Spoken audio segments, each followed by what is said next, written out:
Hello guys, welcome to my channel study sign. आज हम आपके लिए डिविजिबिलिटी ऑफ ए नंबर लेके आए हैं, यानी किसी भी नंबर की डिविजिबिलिटी कैसे देख के हम पहचाने कि जैसे मान लो कोई भी नंबर हमने ले लिया तो उसको हम कैसे पहचाने, ये 2 से डिवाइड होगा कि 3 से डिवाइड होगा कि 4 से डिवाइड। आइए हम आपको इसी के ट्रिक बताएंगे। यूपी टेट में हर साल नंबर ऑफ डिविजिबिलिटी से 1 या 2 क्वेश्चन हर साल पूछे जाते हैं और कोई ज़्यादा टफ टॉपिक भी नहीं है। आइए गाइस, हम आपको हर नंबर की डिविजिबिलिटी बताते हैं। जो बच्चे नए हों, जिन्होंने हमारे चैनल को सब्सक्राइब नहीं तो वो सब्सक्राइब कर ले। डेली यूपी टेट के क्लास के लिए मैथ आपको पूर्णतः फ्री पढ़ाया जाएगा। आप अपने फ्रेंड में भी शेयर कर दीजिए और पीडीएफ भी आपको मिलेगा। गाइस, सबसे पहले हम शुरू करते हैं 2 से डिविजिबिलिटी। 2 से डिविजिबिलिटी क्या होती है हम इसके बारे में बताएंगे।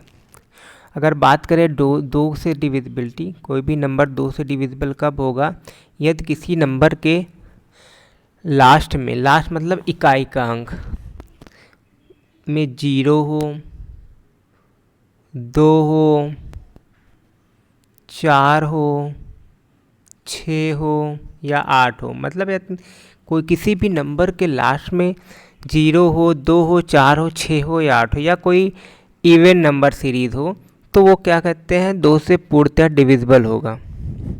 वो नंबर 2 से पूरी तरीके से डिविजिबल होगा।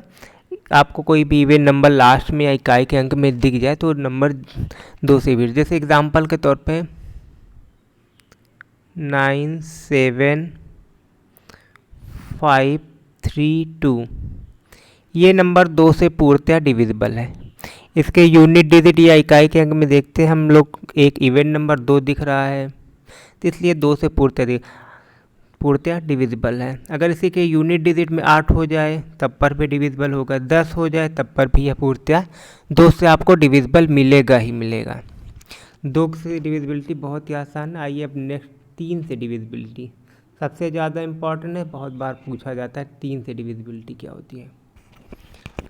3 से डिविजिबिलिटी के लिए सबसे ज़्यादा ज़रूरी है कि मतलब कि कोई भी अगर नंबर दिया हो तो उनके सभी अंकों का योग 3 से अगर डिवाइड हो जाए तो वह पूरी संख्या 3 से डिविजिबल होगी। 3 से डिविजिबिलिटी का रूल ये होता है, मान लो कोई भी आपको संख्या दी हो 3 डिजिट 4 डिजिट, उसके जो भी अंक हैं उसको आप जोड़ लीजिए। जोड़ने के बाद अगर वो 3 से डिवाइड होता है तो पूरा नंबर आपका 3 से डिवाइड होगा। एग्जाम्पल के तौर पर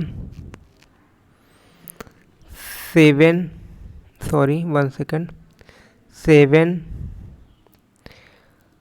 5 6 5 6 8 4, ये मेरा एक नंबर है। अब हमें चेक करना है ये नंबर 3 से डिवाइड होगा कि नहीं। हमने डिविजिबिलिटी के रूल में बताया कि 3 से डिवाइड करने के लिए इस जो नंबर है इसके सभी अंकों का योग 3 से अगर डिवाइड हो जाएगा तो ये 3 से, इसको हम जोड़ लेते हैं। 7 5 12, 12 6 18, 18 8, 18 4 22, 4 26, 26 4 30, कितना आया जोड़े 30 है। अब इसको हम 30 से डिवाइड करते हैं, 3 से डिवाइड करते हैं तो मेरा 10 आ गया। ये 3 से पूर्णतः डिवाइड है तो ये नंबर भी हमारा 3 से डिवाइड होगा।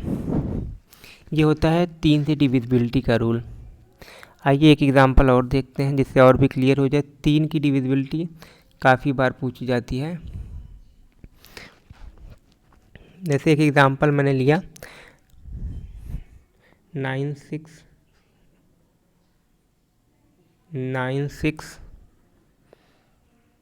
3 4 3 4 2 1। अब हमें चेक करना है ये नंबर 3 से डिवाइड है कि नहीं। 3 से डिवाइड होने के इसके सभी अंकों का योग अगर 3 से डिवाइड होगा तभी डिवाइड। इसको अंक का योग करते हैं। 9 6 15, 15 3 18, 18 4 22, 22 2 24 1 25 डिवाइडेड बाई 3। ये 3 से नहीं डिवाइड होगा, 25 3 से नहीं डिवाइड हो रहा है, इसलिए ये नंबर 3 से नहीं डिवाइड होगा। ठीक है, ये होता है 3 से डिविजिबिलिटी का रूल। अगर अंकों का योग 3 से डिवाइड हो जाएगा तो नंबर भी आपका हमारा डिवाइड हो जाएगा। अब हम बताएंगे आपको 6 की डिविजिबिलिटी। 3 के बाद 6 की डिविजिबिलिटी। गाइस पहले हम 4 की डिविजिबिलिटी में क्या होता है, अगर कोई भी संख्या दी हुई दी हुई होती है, अगर उसके लास्ट के 2 डिजिट 4 से डिवाइड हो जाएं तो पूरी संख्या क्या है, 4 से डिवाइड हो जाएगी। जैसे एग्जांपल के तौर पर मैं कोई एक एग्जांपल आपको बताता हूँ। जैसे नंबर दिया है मेरा 97978132। ये वो नंबर हम क्या, ये नंबर 4 से डिवाइड है। रूल के अकॉर्डिंग हमने बताया आपको लास्ट 2 डिजिट आपको चेक करना, अगर ये लास्ट 2 डिजिट 4 से डिवाइड हो जाएगा तो पूरा नंबर 4 से डिवाइड हो जाएगा।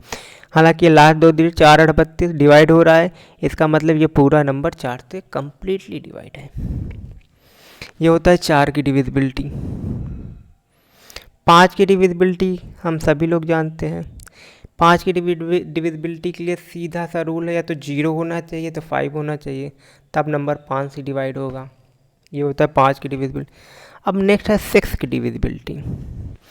6 की बात करें, अगर हम 6 को देखें तो हम 6 के फैक्टर करेंगे। ये मेरा कोई 6 है, इसके केवल 2 ही फैक्टर हो सकते, एक में 3 आएगा, एक में 2 आएगा, यही फैक्टर होगा, कोई फैक्टर होगा नहीं। इसके लिए सबसे ज़्यादा ज़रूरी है कि कोई भी नंबर हम लेंगे वो 2 से भी डिविजिबल होगा और 3 से डिविजिबल होगा, तब वो जाके 6 से हमारा डिविजिबल होगा। 6 की डिविजिबिलिटी के लिए यही है कि अगर कोई संख्या 6 से तभी डिविजिबल होगी यदि वह अलग अलग 3 और 2 से डिविजिबल होगी, तभी वह संख्या हमारी 6 से डिविजिबल होगी। ये हुआ हमारे 6 की डिविजिबिलिटी का रूल।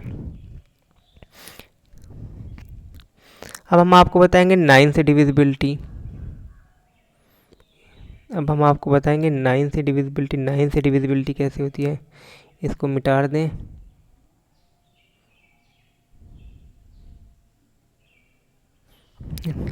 नाइन से डिविजिबिलिटी के लिए जो अभी हमने आपको बताया 3 से डिविजिबिलिटी। 3 से डिविजिबिलिटी में क्या बताया, सभी संख्या के अंकों का योग अगर 3 से डिवाइड हो तो वो 9 से भी डिवाइड होगा। क्यों डिवाइड होगा, 3 और 9 का रूल क्यों सेम होता है, कि अब हम 9 का फैक्टर करेंगे। देखते हैं, जैसे ये मेरा 9 है, 9 का एक ही फैक्टर होगा 3 × 3 का, मतलब वह संख्या अगर जो संख्या 3 से डिवाइड होगी वह 9 से भी डिवाइड होगी, सीधी सी बात है। 3 से डिवाइड का रूल मैंने बता दिया, सभी अंकों का योग 3 से डिवाइड होगा तो वो संख्या 3 से पूरी डिवाइड हो जाएगी। नेक्स्ट 10 की डिविजिबिलिटी में कुछ बताना ही नहीं है। 11 की सबसे ज़्यादा इम्पॉर्टेंट, अगले साल यूपी टेट में 9 से डिविजिबिलिटी का क्वेश्चन पूछा गया था। उसमें एक बीच में ऐसा क्वेश्चन था, मैं आपको मैं बता रहा हूँ। क्वेश्चन में दिया था कि 7 5 4 6 Z3 अगर ये नंबर 9 से डिवाइड है तो इसमें Z की वैल्यू क्या होगी, यही क्वेश्चन यूपी टेट में आया था।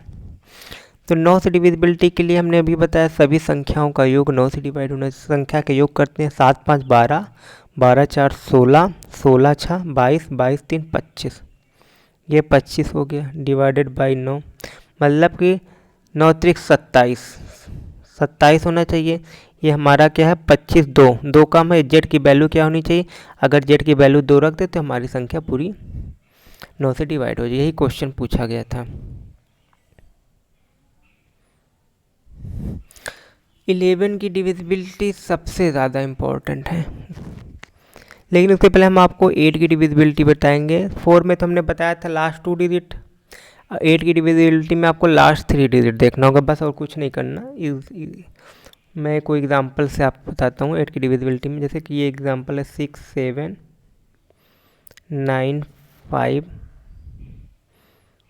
5 4 1 6, ये मेरा नंबर है। क्या ये नंबर 8 से डिवाइड है? 8 से डिविजिबिलिटी चेक करने के लिए हमें केवल लास्ट 3 डिजिट अगर डिवाइड होगा 8 से तो पूरी डिजिट मतलब पूरी संख्या आपकी 8 से डिवाइड हो जाएगी। चेक कर लेते, 8 5 40, कैरी 1 आया, 8 दूनी 16, मतलब ये 3 डिजिट 8 से डिवाइड है तो ये पूरा नंबर 8 से डिवाइड होगा। ये होता है 4 की डिविजिबिलिटी में केवल हम लास्ट 2 डिजिट चेक करते हैं, बट 8 में लास्ट के 3 डिजिट।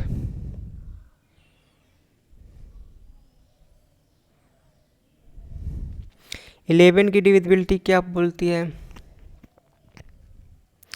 11 में थोड़ा हट के रूल है। 11 का रूल क्या होना चाहिए, जैसे कोई नंबर दिया है तो उसके हम लोग क्या करेंगे, सम और विषम स्थानों का योग करेंगे। अगर उनका अंतर 0 या 11 आ जाता है तो वह संख्या हमारी 11 से डिवाइड हो जाएगी पूरी। तो यही है, इस पे काफ़ी क्वेश्चन पूछा जाता है, हम आपको बताते हैं। मैंने कोई मान लिया, कोई भी नंबर लेते हैं हम, आप नंबर मान लें, मैंने लिया 80164591, ये नंबर ले लिया मैंने। क्या ये नंबर 11 से डिविजिबल है? इसकी डिविजिबिलिटी चेक करें। पहले हम जो सम स्थान पर नंबर है उनका पहले योग करेंगे। चाहे हम लेफ्ट से ले लें, राइट से ले लें, कोई मतलब। मैंने हम यहाँ से लिया, ये विषम हुआ, ये सम हुआ, इसका योग किया 0। एक छोड़ के इसका ये ले लिया, ये 4 छोड़ के ये 5 ले लिया, फिर ये 1 ले लिया। पहले इसका जो योग करेंगे 6, 5 11, 1 12।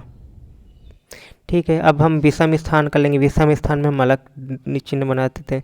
ये 8 लिया, 1 लिया, 4 लिया, 5 लिया, सॉरी 9 आएगा यहाँ पर। ठीक है, ये थोड़ा, तो इसका योग करते 8 ठीक 9, 9 4 13, 13 13 9 13 7 20, तो 22।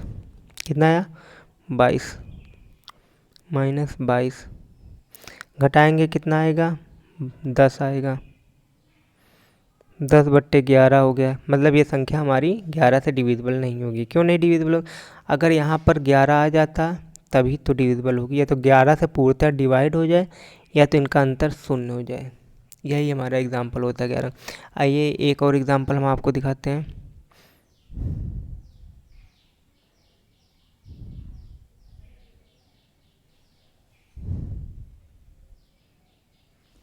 एग्जाम्पल है मेरा 2 3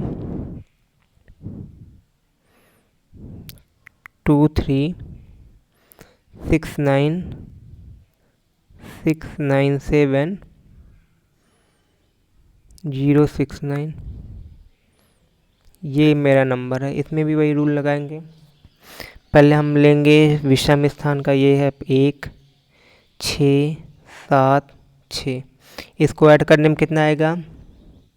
6 2 8, 8 से 14 15, 15 6 21। अब हम इसका लेंगे, इसका हम अलग चिन्ह बना देते हैं। 3 लिया, 9 लिया, इधर 0 लिया, इधर 9 लिया, जोड़ लेते हैं। 9 9 9 18, 18 2 20 21, 21 माइनस 21 0, 0 आ गया ना। अब यह नंबर हमारा 11 से डिवाइड। हमने क्या बताया? सम और विषम स्थान के अंकों का योग का जो अंतर है, या तो 0 आएगा या तो 11 आएगा, तभी 11 से डिविजिबल होगा। इसमें हमारा आ गया 21 माइनस 21 0। तो यह संख्या पूर्णतः 11 से डिवाइड है गाइस। सबसे ज़्यादा इसी से क्वेश्चन पूछा जाता है, 11 की डिविजिबिलिटी। न कोई ऐसे नंबर दे दिया जाता है, बीच में कोई नंबर मिस कर दिया जाए तो वहाँ पर XYZ कुछ भी लगा दिया जाता है। पूछा जाता है कि अगर ये नंबर 11 से डिविजिबल हो तो इसके स्थान पर क्या आना चाहिए। बहुत इजी टॉपिक है। अब आगे के नंबर की डिविजिबिलिटी की बात करें तो अगर आपको 11 तक पता है तो आगे के नंबर इसी पर ही बेस्ड है। जैसे हम लोग 12 का एग्जांपल ले लेते हैं। अगर हम बात करें 12 की, तो 12 के फैक्टर में हम क्या देखते हैं? ये 12 है, 12 के फैक्टर में क्या देखते हैं? 4:3। मतलब अगर कोई संख्या 12 से डिवाइड है तो वह 4 और 3 से अगर डिवाइड होगी तभी 12 से डिवाइड होगी। यही इसका रूल है। मोस्टली इम्पॉर्टेंट 11 तक वही इम्पॉर्टेंट है गाइस। चैनल अगर वीडियो पसंद है तो चैनल को ज़रूर सब्सक्राइब कर लीजिए और फ्रेंड में शेयर कर दीजिए। बेल आइकन को भी प्रेस कर लीजिए जिससे हमारे वीडियो का तुरंत नोटिफिकेशन आपको मिल जाए। और आपको डेली यूपी टेट का क्लास मिलेगा। आपको A to Z पूरा फ्री ऑफ कॉस्ट पढ़ाया जाएगा। आपका पूरा सिलेबस हमारे चैनल पे कवर किया जाएगा।